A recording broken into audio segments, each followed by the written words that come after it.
You're still watching Prime Morning, and of course, today is National Constitution Day. So I don't know if I should say Happy Constitution Day, because today in particular happens to be a day that Meek Mill also decided to release his video that he shot at Flagstaff House, which has brought a lot of controversy. People on social media are not happy at all. I must say the general Ghanaian public are not happy, because you can go to the Flagstaff House and take pictures.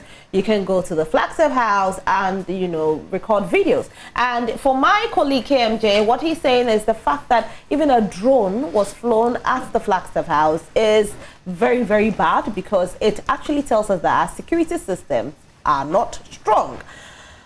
Will you agree with that? Well, there's a lot happening. But hey, it's Happy Constitution Day, and it's exactly 6 years that the current government was sworn into power. I don't know what your take on their performance has been so far. But again, last week we also heard that the finance minister that Ghanaians wanted out of, you know, his seat has been given another appointment, and he's actually the one taking care of the trade ministry. Ghanaians are not happy about that. But let's move away from all of that and let's go to the University of Ghana, where some time ago we heard of some violent clash between the Commonwealth Hall and the Mensa Saba Hall. Last week, I had reps from the Mensa Saba Hall come sit here and tell us how they are not happy with some of the punitive measures that are being taken place against the students. They feel that it should rather go for the management, because the management are responsible for all of these. They feel the police were there, police did nothing about it. So now today, we also heard that Commonwealth Hall, for their JCR, they have received a suspension of 3 years each. Now, this comes at the back of the violence. Now, not just that. Apparently, they released a letter to the management with regards to what happened. It's actually a very strong letter, and we'll try and read it on air. So my I don't want to call them my colleagues. Actually, we all attended the University of Ghana. So I don't know how to address them, but they are here to speak to this particular issue. Also, let's also not forget that the University of Ghana school fees has been increased. We know the Parliament approved 15% increments in fees. However, the student body are saying that for University of Ghana, it's not 15%, it's gone way higher than 15%. But the management is insistent that it's still 15%. Let's delve into the conversation. Good morning, ladies and gentlemen. Good morning. How are you today? Feeling the Constitution. You've seen the video? No comments. Oh, no comments. Oh, but I thought maybe your dream was to be there one day and shoot a video. I think that, Meek Mill goes by people know him as the dream chaser, and I think that he's chasing his dream, and he's gotten there yet. He's gotten there now. Maybe we'll get there one day. Maybe. Mine is to go to the White House and shoot as well. Yeah, I think that would be Tyler Perry's White House. No. I want the main White House, and I want to wear slippers and, you know, probably wear bikini to the White House and shoot a video. But hey, let's talk about our issues for today. And let me welcome you once again, Joshua Nitaki Isel. You are a former Mensa Saba Hall JCR president, and you're also a master's student in the University of Ghana. And also, very beautiful, Diane Akpene Ama Green, you're a coordinating secretary for USAG. Welcome. Hopefully, we'll have Angela Akusika Tagbonja, I hope I get her name right, who is a press and information secretary with USAG, join us for us to have this conversation. But let's start off with the increments in the school fees. Parliament has agreed on 15% increment, but the student body of University of Ghana is saying that it's more than 15% that the university has increased it to. How true is this? Thank you very much. I think that with the school fees increments, it's not just about the student body thinking that it's been, more than 50%, but then when you do the actual calculations, you get to find out that the school fee has been increased more than, 15%. And I think that one of the spokesperson for the university, that's Professor John Paul, came out to, come with an explanation that sometime back when Parliament approved that there should be an increment of 5%, the University of Ghana decided not to increase that 5%. So in a nutshell, they're probably adding that to the now 15%, and then, giving that the aggregate, this time round. But if you even go into details and do those kind of calculations, take into consideration that we are going to increase it by 5%, per the previous year's approval by Parliament, then add on the 15%, it's still more than what they are charging. So I believe that when even it's added, it's still more than... It's still more than the 15%. So what's the percentage if you should roughly around calculate? 36%. That is in addition to the 5% that they've already increased to. than the 15%. But when you calculate the fees, you realize that it's even more than 36%. Yeah. Wow. Oh. So it's not even 20%. No. And then we talk of the other charges they are taking from the traditional halls. Let me roughly ask, how much was the fees and how much is it now? So the University of Ghana charges fees based on colleges. Okay. So I mean, College of Humanities have their own different fees. Basic and applied science, the same. When you go to how do you call it? Sciences, it's different. So the percentages are hovering around that. I mean, from 28 to 36%, depending on the college. Every college is different.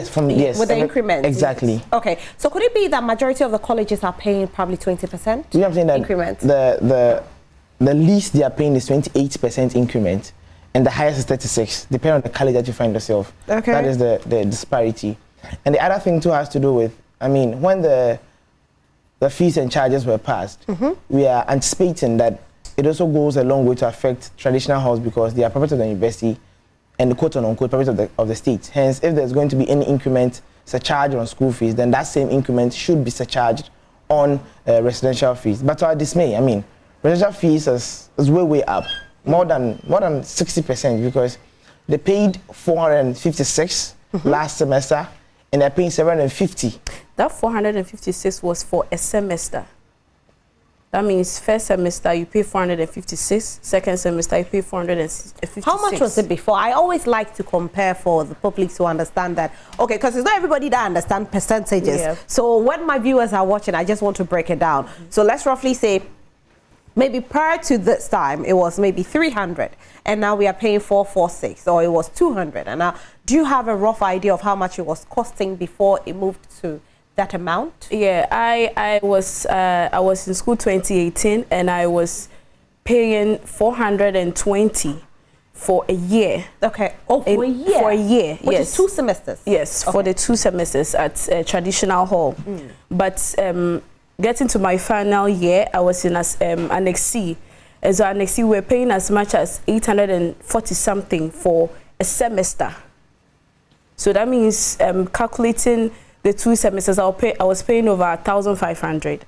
And then for the traditional hall, main halls, they were paying 420 something for a semester. And then both semesters will be 1,060 something. Yeah. So it was like that. The 2 semesters would be about, so if it's 446, you said, 446, then we are looking about 900 and something. Yes, 900 and okay, something. and then for the Annex C, and D, that moves you to 1,000 and roughly above. 1,600. Yes. Wow. What actually, brought to this increment? Do you have any idea? Has the management said anything about it? First of all, it has to do with the whole COVID system. So prior before COVID, I was there before COVID, and then we didn't pay hall fees based on semester basis. We paid it the whole year. So I paid 812. That was the last, hall fees I paid when I was in Sabah for the whole academic year. Because we never paid hostel fees on semester basis. So fast forward, COVID came in, there was a modular system. Now batches started coming into the school. So hence the introduction of the semesterly based kind of fees payment. And at that time, we all agreed to it because now it's a modular system. Level 100s and 400s come, then 200 and 300s later. Hence, there's the rationale behind paying semester basis was justified. Fast forward, school resumes to normal, session. And instead of the university to revert back to its old ways by taking the academic residential fees academic yearly, like what it used to happen. They took advantage of the situation, now started charging semesterly. So now, instead of, let's say, the 812, it was broken down in a point where you're going to pay more than that. So without they announced that there's been increments in hall fees, you just found that by adding both the fee that you pay in first semester, it's become normalized. And second semester, yes. So when I got to a point where the last time we charged for an academic year was 812. Fast forward just 3 years, just two academic years down the line, how much you're paying for an academic semester now is 1,500. Wow. And what has been said about it? I know the student body, you're going out there to make sure that, the authorities hear about it. But as you are talking, what are the authorities saying too? Unfortunately, that is where the big gridlock is. Obviously, there is no way every other student can just walk up to management and then make their cases known. Reason why there's leadership. And I think that the SRC of the university has really failed the students on many fronts. First of all, I mean, with the university giving admissions to freshers as late as 22nd December 2022, and expecting them to report as early as 5th January, taking into consideration that we are having multiple holidays, taking into consideration that there's been haircuts on investment, taking into consideration the economic situation. I mean, they should give them some ample time. But on the university website, they had stated explicitly that level 100 should pay 100% before they can come to school. And the SRC did nothing about it. I believe that the JCR also has a responsibility in the junior common room of the traditional halls, because before the fees come out, I believe they are aware. And so being advocates for students go way beyond speaking to management about the plight of students, talking to them, negotiating with them to reduce some of the fees, because after COVID, we thought that the fees are going to come back to normal, as he said, but then it's been that trend for almost 2 years now. And then the JCR, who are in the traditional hall, are not saying anything. So before we even go to the SRC, what about the students' leadership, yes, in that particular hall? I cannot blame that they allowed it to happen, but they are supposed to advocate for the residents of the hall. And I believe that the hall management too should have done something about it. But then it's just like the trend. This hall A says nothing about it. The other traditional halls will not do anything about it. I believe that if one hall had made a move on reducing the are we saying that the JCR in the halls haven't done anything about it? They haven't spoken on behalf of the student? They just allowed it to flow? That is why I was saying I want to say that I don't want to say that they have allowed. Probably they had conversations with JCR, but then I've been in the school for 4 years. After COVID, I've not seen any release whatsoever from JCRs concerning the fees increment. Most of the release I see is about paying JCR dues, pay this to this bank, pay that to that bank. We are in the hall. We will know when the JCR is doing something. I don't know for the other JCRs, but as far as I was a student I was in Mensa Saba Hall. Okay. Yes. As far as I've been a student in University of Ghana, I do not know, and I've not seen any release whatsoever from JCR advocating for the reduction of fees they took from us as residents of the traditional halls. So I would say that, but if there have been a conversation that has gone on, I have not seen any evidence publicly that shows that they've done that. So I think that I would even want to even tackle the school fees, because I think that when it comes to, I mean, things about fees and charges, it is the whole bus of the university. I mean, the student front stops at the bus of the SRC president, because he's the only person that represents the student fraternity on the university council, and that is the place where the decisions are being made. Right. I was a JCR president myself, and then the maximum that you can go is making your inputs at the residential board, which is being chaired by the Pro-VC. Right. I think that's why she comes in to talk about, you know, JCR failing, because when we look at an increment of over 100% with regards to hall fees, that's quite sad, because you're asking yourself, where are the students going to get the money from? Yes. You know, I don't know, but I don't know what people are thinking, but that's what the students are saying. Yeah. That if I used to pay 400 and then what COVID struck and we are paying over 100%, COVID, we all know COVID has gone down. We all know life is back to normal. So if anything, this is what the students are saying. If anything, and you want to increase it, probably maybe a 60%, speak to the students about it and let them agree that, oh, okay, we are flowing with 60%. Exactly. That's what you're asking for, right? Exactly. And that's been the problem. And I would say that the reason I'm blaming the SRC is because I remember when the whole UGL issue came up, and then Cal Bank was going to take back, I mean, because we were not paying what we're supposed to pay at the university.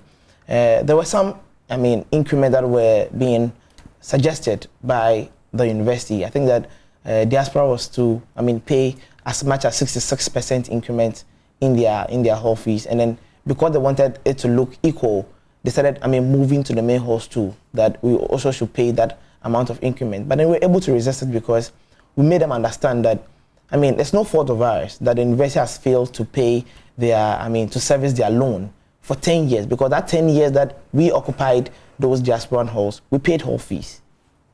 We made our commitment. What we're supposed to do as students, we did it. So negligence on your part as management shouldn't be the reason why, the cost should be given to us. But fast forward, it's being done in a subtle way. Diaspora is now paying almost 4,000 for the academic year. And I asked myself, what's the SRC doing about it? Because the increment is happening because of the inability of university management to service its loans. That's what you think it is? Yes, reason why NXC and NXD, still they're in Sabah, but are still paying more than. NXC and NXD now is paying 1,022 for a semester. So the academic year is now 2,000. Just because the university failed to service its loan in the diaspora, hence they used Legon Hall NXC, they use Sabah Hall NXC and D, they use Equafo Are you alleging this? It's facts. It's NXC and D. fact. Yes, no, yes. It's fact that they are paying this amount. But are you alleging that they are using this to, finance their diaspora? It was a collateral on the loan. So since we're not able to pay that loan, you just are taking those blocks and are managing them. Right. So now they pay different fees from the main hall. Oh, so you might be in Sabah. As far as in NXC and D, you pay your hall fees into Cowbank. But it goes to UGEL. Yes. And then you're paying 1,022. And my problem is that, university failed to, services loans. Now they've taken... It's been taken over by UGEL, Jubilee Hall, Ish, Equafo NXC and D, Sabah NXC and D, Legon NXC, all have been annexed by UGEL now. Hence, they're having different fee payments. And that is a problem. So if the inability or ineffectiveness of management, we are supposed to pay for it. That's where the problem comes in. But once the other body has taken over, then it becomes a different topic altogether. But let's take a quick break. When we come back, we have more with regards to this particular conversation. Do stay with us.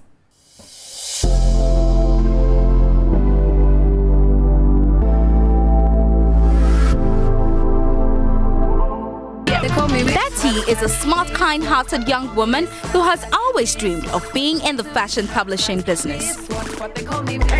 Let's take Turbovite, so that we can be ready for our performance later. Even though she's hardworking and passionate, her dream has to date been rattled by one thing. Who are you? My name is Bettina Skagani, ma'am. I'm here for the MD's assistant interview. Betty is slightly less than attractive in a world that demands beauty. But when she is given an opportunity to be the personal assistant of Nubia Max's new editor-in-chief, she is determined to do whatever it takes to fulfill her ultimate dream. Layla Leaks, Stefan, Naomi, Tuzi and her boss from Brandex, all confirmed. Bettina shows Saturdays at 7 p.m. and repeats on Wednesdays at 5 p.m.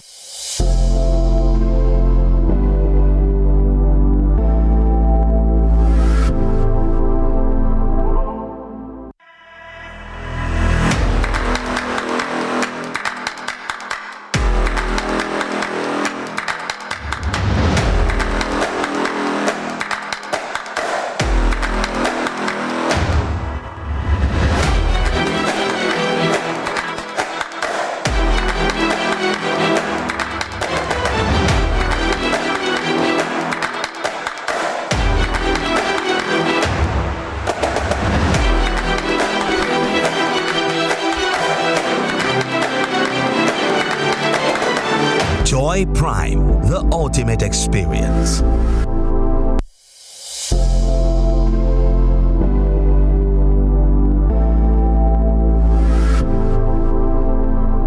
You're still watching Prime Morning, and our conversation is all about the University of Ghana. First of all, we are talking about the increment of school fees. That's a 15% that has been approved by Parliament. However, the student body are saying that it's not 15% that the university is charging. The university is charging more than 15%. Then management has come out to say that it's not actually more than, it might look like more than 15% because previously, they were supposed to have increased it by 5%, which they never did. And so they've added the 5 to the 15 to make 20. But when the students do their own calculation, it's actually about 36%. And so they are calling on the university body. If you're saying 20, let's go to the 20. Let's not go over the 20. Yes, we've heard the education minister also tell the University of Ghana that they should stick to the 15% and nothing else. We are yet to find out if the university will definitely go back to the 15% and do some refunds to the students. Now, let's also move to the halls, where there's an increment of more than 100% with regards to what the students have to pay just so they can have a place to lay their head.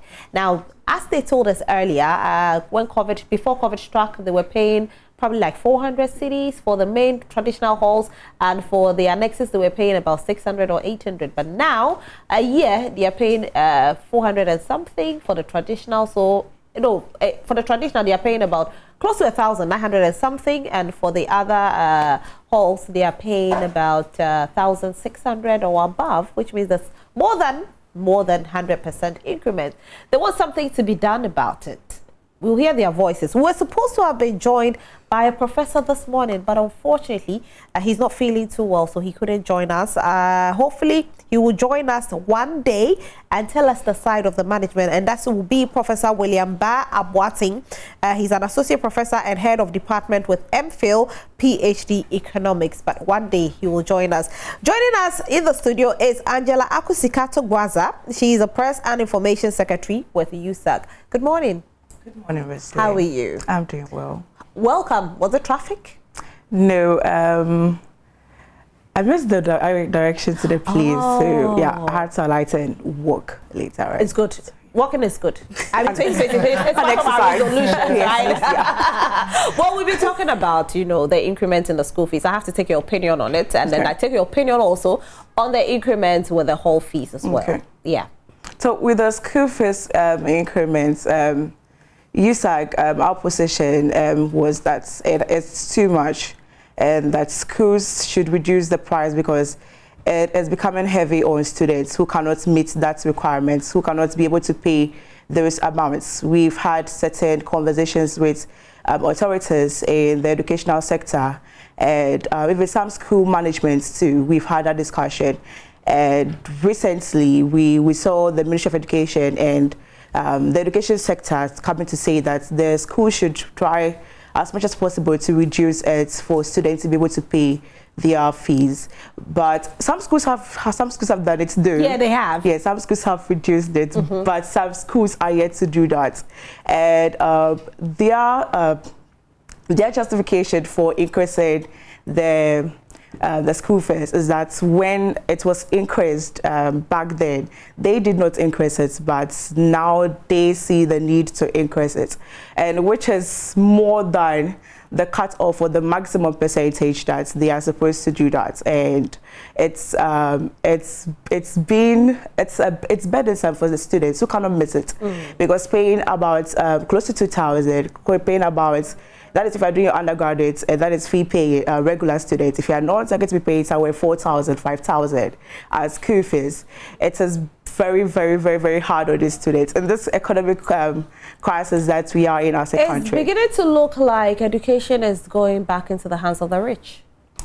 Probably. Exactly. Yeah, I think so. I really think so. I think that that actually even goes ahead to even defeat the purpose of the president. When, I mean, one of the things that he started for is making, SHS free. So if SHS is free, and you're going to, have to pay huge sums of money, especially when there's bad communication about it. For now, May Hall students are being charged 300 cedis electronic fee. We don't know how long they are going to be charged for that money. We don't know what's the target. We don't know the purpose. They're just paying. I was going to come to that particular conversation as well, because 300 cedis. Yes, that's aside the school fees. And aside the school fees, aside your hall fees. Your hall fees, aside your JCR dues. You have to pay 300 cedis. Yes. We'll talk about that, but let's concentrate on it. When you were the JCR president and there were issues with regard to hall fees or hall, issues with hall, anytime you spoke with the management, did they listen? So I think that it all depends on the leadership skills of that person. And from my experience, I believe that management has always been afraid of letters. So they would be comfortable having conversation with you, in person. And when it backfires, they would always deny that they had that conversation. So I learned that about 6 weeks into my tenure. So every single thing I need management to do, I put it into writing. So that anytime there's any issue, we could have a reference. And I think that is what really helped me. So anytime, I remember that my time, they were also taking students, they were charging students by 4 that they should buy, I think, mag before I registered. And I just went to the senior hall and I told him that wasn't what we agreed on. He brought out a tenancy agreement form that said that we couldn't cook in our rooms. I told them they're not going to allow the students to sign because when you come to the main hall boys block, we don't even have a kitchen. So if you don't have a kitchen, there's no pantry, there's no kitchen made for us. How do you expect us to cook, not to cook in our room? We should come outside and come and cook. That's not possible. So these are some of the things that should be struck out. So we all agreed, those things were struck out. I think that I still went to stand right where they were doing the registration and told them that it's not compulsory. If you can afford to buy the mag, you buy it. If you can't afford, you just move on. These are some of the things that I think leaders should do. And wasn't management upset with you? First of all, I think that it's not management that voted for me into power. It's the students. So it's like picking a lawyer. That's what I believe. I believe that student leadership is about they taking you as a lawyer. When you are paid as a lawyer for a case, your duty is not to look at what the other position is saying. Yours is to defend your client. Whether he's wrong, whether he's right, whether the information is giving you is skewed or whatever it is. Yours is to defend because that's the reason why you are there. Obviously, they've taken all their money as JCR dues. So that's how I see it. The JCR dues is like your payment. You must defend them. So you listen to them. You understand where they come from. You know how to position yourself to make sure that your student body are not affected by some kind of hard decisions being made by the management. There's been a lot of times where not everything that the student do is right, but then you find a way to, defend them a bit to make sure that even if it's a punishment, it's being lessened. And I believe that's what the JCR is supposed to do. That you should be able to come out and then speak the truth. That, for example, in Mensa Sabah Hall, you shouldn't be telling them that hall cloth is compulsory. That if you don't pay the hall cloth, you can't be registered. So that's how Sabah is being charged now. You pay 70 cedis, you're supposed to pay 70 cedis compulsorily for getting a hall cloth. Then you pay 300 cedis for electronic levy. Then JCR takes you 87 cedis for JCR due, saying that 70 cedis approved by the dean, then the extra 17 cedis is for, souvenirs, which has never happened before. So just by going, by paying your fees, that exorbitant 750 cedis for a semester, you pay this money, and you also pay 100 cedis refundable. Do they ever refund it? And that's a whole different conversation it's on. When I was in level 100, we were paying 40 cedis as refundables, and the last refundable I took was when I was in level 100. And even with that, they don't inform you to come for it. You have to come for it with the knowledge of it is the end of the semester. I need to go for it. Without the receipt, they're not going to give it to you. Without the receipt, meanwhile, you can't register. And then since then, they have never refunded the refundables. The last conversation we had from the hall, I was part of the hall's parliamentary team, and then they told us that our refundables during the COVID term is going to be used for restructuring, is going to be used for buying curtains. And then I remember we stood against that and told them the name is refundables. You're supposed to refund it. We pay part of our residential fees is supposed to be used for this restructuring, doing all that hall renovations, so not the refundables. As of today, level 3 past level 400s and then present level 400s and 300s have not received their refundables. They have not. And so I even doubt that the 100 cedis refundable that they are paying is going to be refunded to them. I'm sure at the end of the semester. You pay this refundable every semester? Yes. It's supposed to be academic year. That's the funny part. No, it's supposed to be an academic year. Yeah. But this time they're charging it per semester. So 50 cedis per semester. And they write it into brackets 100 cedis. And it's just outrageous. And they are compulsory. Where does this money go to?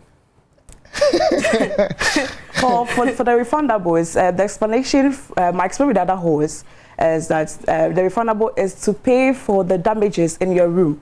That is when you spoil something. So where does it go to? Does it go to the management or goes to JCR? Who? Management. It goes to management. To the whole management. It's management's account. So it's supposed to be used to what? Fix? It's like a security deposit. Yes. So you rent a place, you pay a security deposit. At the end of the year, when you've not spoiled anything, they refund it to you. Yeah, they refund it to you. But who does the check-in as to whether you sold something or not? I think that the history behind that, for Sabah, I can speak to Sabah because I was the JCR president there. We used to pay that, it's something we pay every time. And then the last time they tried to deduct some amount of it, the perception or the argument was that they were going to use to paint the hole. So initially they said they were going to deduct 10 cedis. Students agitated, then they reduced it to 5 cedis. I mean, 2 years down the line, they sent it back to 10 cedis. We all agree. I remember that my time, under JCR president, I went there. I wanted to, ask them. We had a very nice conversation. They said, okay, we're taking 10 cedis off, and then, how do you call it? We used to paint the hole. And I told them that what if the students come without, receipts? Because at the long run, it's not everybody that can keep that refundable receipt till, the year ends. And without it, you can't register. So obviously everybody paid. So there's no need for them to get a receipt before. So I think that we were able to strike about a balance. Later during that year, when I went to management to ask that, the hall hasn't been painted, so what's up? It became a whole different conversation altogether. And I don't want to even recall it because it was just a bad incident. I was made to look that I was insolent, I was some ungovernable human being. It became a lot of things. And then fast forward, students had to write petition. Because the hall wanted to convert Annex C and SD into a 5 in a room before the university, the hall, out of panic. They actually threatened demonstration before, out of panic, they painted the hall. Wow. It's a whole different thing when it comes to hall management and when it comes to university matters. And that's the reason why I believe that... Yeah, because the hall management is different. Then you come to the university matters being different. Because you're having an increment in school fees, then you come to the halls and you have an increment in the hall fees as well. Yes. And I believe that with the electron, we will come back to that, right? But then with regards to Annex C and D, Annex C and D is a hall that has only 4 in a room, so 2 double beds, 2 twin beds, and they wanted to use the balcony as another room. Meanwhile, the balcony like how the main hall is. Exactly. The main hall, there's that inner room. The inner room, right? No, but the main hall doesn't have a balcony. The annexes have a balcony that they cook. Yes. So like the down part, the ground part of the floor is supposed to be a balcony. Yeah, so that's what I'm saying, that so now it becomes like the main hall. So now they make it an inner room.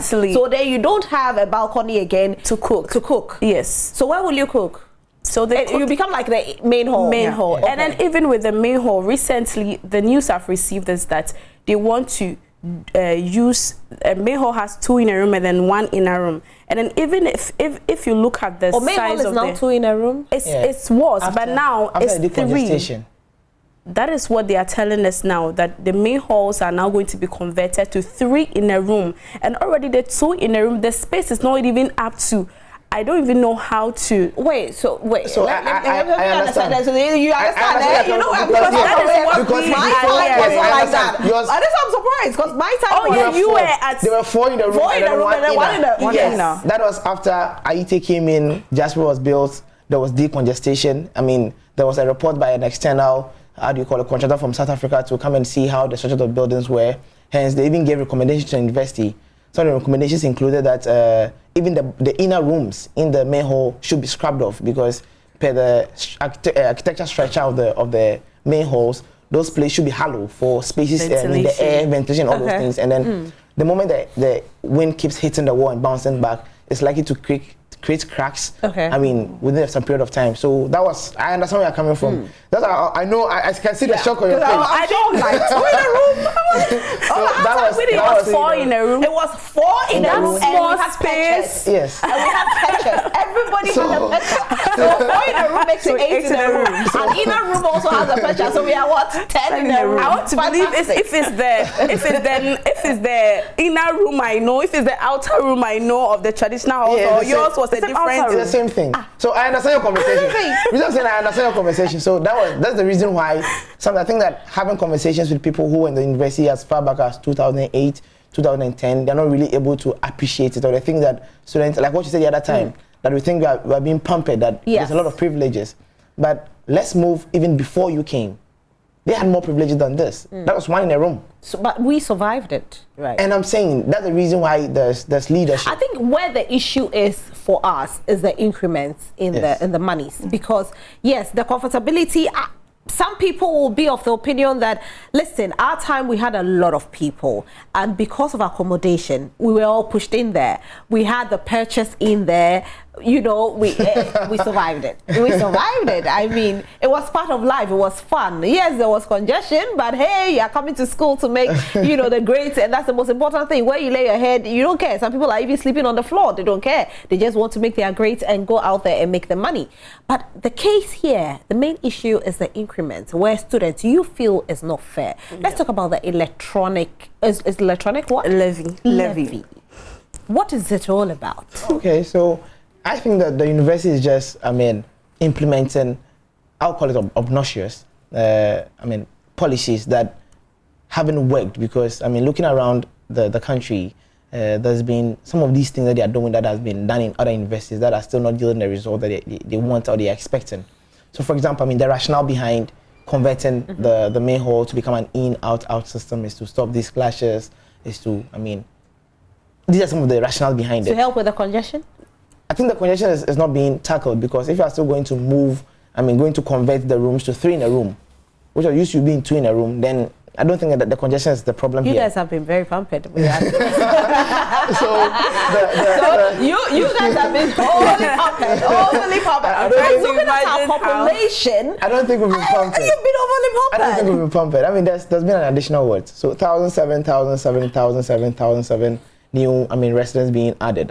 Let's look at Pence. Let's look at Bunny. Right. Let's look at TF. Oh, we had Pence, but we had the extension back then. But yeah, so now we had Jubilee as well. So now there's Bunny, there's Ivandi. Ivandi has a new block now. New block. Yes. So there's been a lot Vikings. of expansions. Yeah. Yes, Vikings was still on. There's been a lot of expansions when it comes to, infrastructure.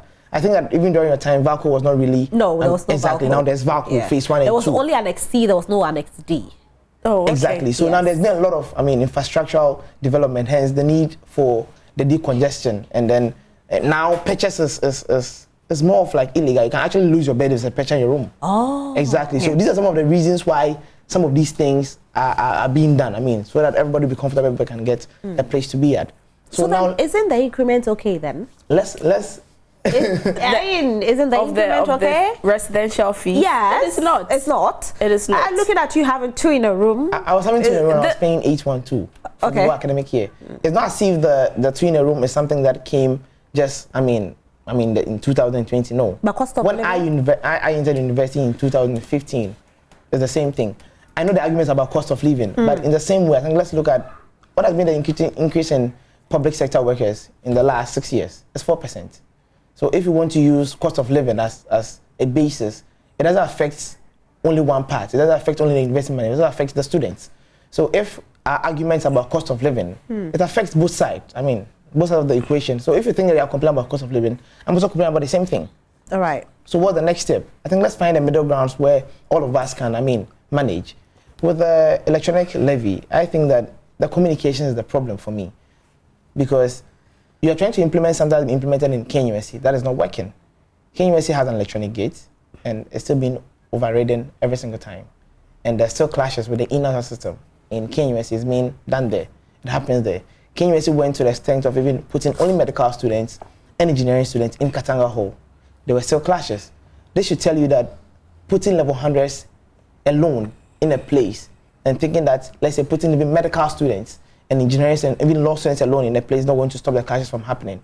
But then the whole analogy is that eliminating a system doesn't mean that people don't believe in that system.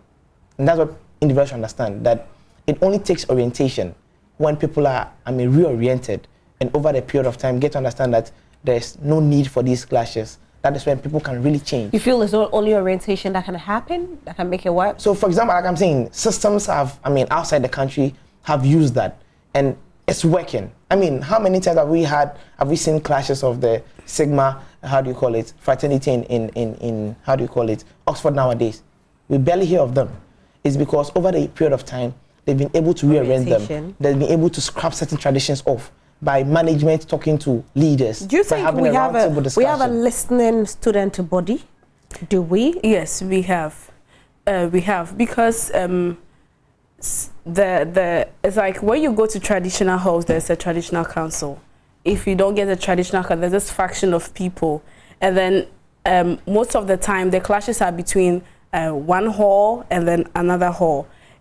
The thing is that if the management of these halls are able to sit down and talk to these people, listen to them, try to understand them, try to understand the reasons for forming their cliques, the reason for forming their councils, then probably it could be a formal something that they believe that there will be rules and regulations guiding it, other than it being something that is not recognized, something that is not known. And so whatever is happening, nobody knows what is happening. Up till now, we do not know the cause of the clashes. And so if it's something that they can actually sit down, management recognize that this is a council register. I mean, you can register clubs on campus, register them, then you are bounded by rules and regulations. That means that whatever thing you do on campus is being monitored, and whatever thing you do will have consequences, other than just allowing it to exist and then it is not recognized. Yeah. Okay.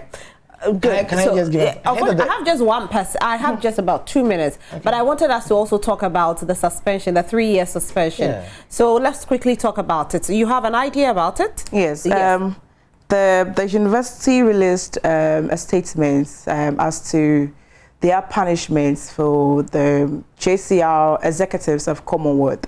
And in that statement, it is to suspend the president, the vice president, the secretary, the treasurer. The legal advisor got away though. Do you think this is too harsh? It is too harsh. It is very harsh. The university has a right to met out punishments per the details in the statements. That is their involvement in obstructing evidence from when it comes to the investigation process. So, and also to making certain claims, certain accusations about some university authorities and management. So they had the rights to go to the extent of meting out punishments or proclaiming judgment on them. But the manner in which it was done is harsh. But if you look at the statement that was released by these JCR authorities, you realize that it was a little bit too harsh as well. Yes. Let me take statement pointer 15, and this is where it looks like the issue is.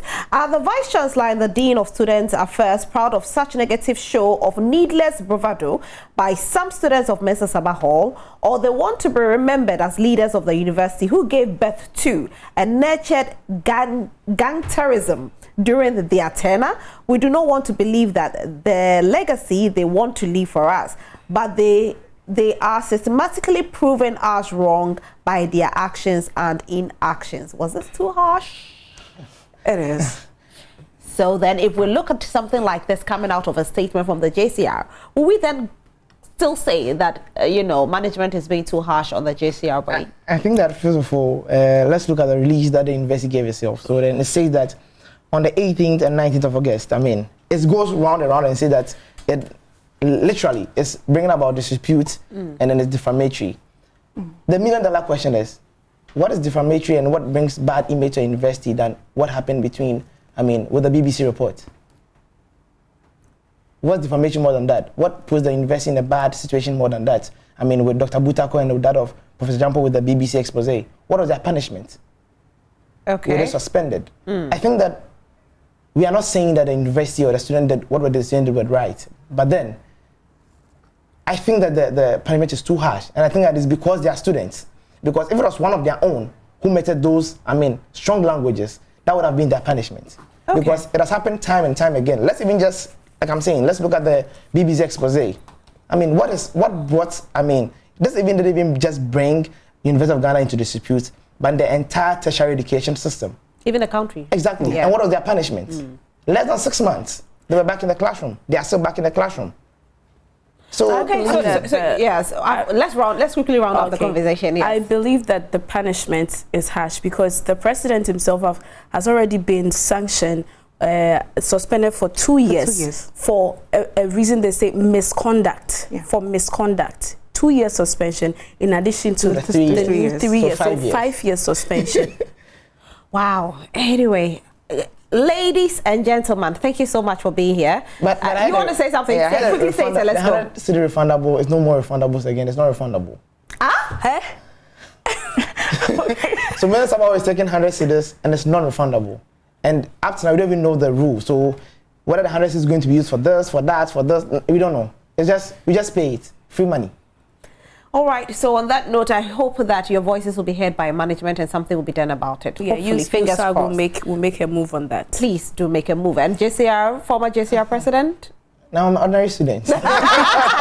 Anyway, thank you for being here. Social media, we have a comment. We have some comments, but I don't have time, so I'll read just one of the comments. And this one reads, how can we still have problems with accommodations in Nations University? Shamefully, we are prioritizing a cathedral over our education. Sometimes I regret being a Ghanaian. They have turned everything into useless hands of politics. Ghana indeed is, okay, I'll read another, just one more and I'm done. My name is Daniel and offering Masters in Business Admin. I am very happy to witness this discussion. I want to make some correction with regards to the percentage. The percentage for MPA is 37 to 38%, with the reason being that the initial fee for the 2 years was 33,640 Ghana cedis, to which an additional 12,754 Ghana cedis has been added. Whoa! Yes. Okay. Hopefully we'll try and get a solution. What TV does is TV brings solution. So we are not just discussing this. We'll try as much as possible. As we discuss it, we hope that we'll have a solution to it. Hopefully one day the student voices will be heard via our media platforms, via everywhere that they speak. Hopefully that we, the media, also our voices will be heard as we speak on behalf of the general public in Ghana, and something will be done about it. Thank you so much for watching Prime Insight. Thank you, ladies and gentlemen, and I want the world to know who you are. So I've had Joshua Nitaki Esel, who is a former Mensa Sabah Hall JCR president, and he's also doing his masters in the University of Ghana. I've had Angela Akusika Tagboza. She's a press and information secretary with USAG, and Diane Akpene Ame. She is a coordinating secretary for USAG. Thank you so much for being here today. Super, super grateful. We have to probably make you some permanent here, and you keep talking about it until something is done about it. We'll take a quick break. When we come back, we have Women in Business coming up, and also we'll have some entertainment coming your way. But don't forget that the Flagstaff House has been used by Meek Mill to shoot his music video. Happy Constitution Day. We'll be right back. Thank you.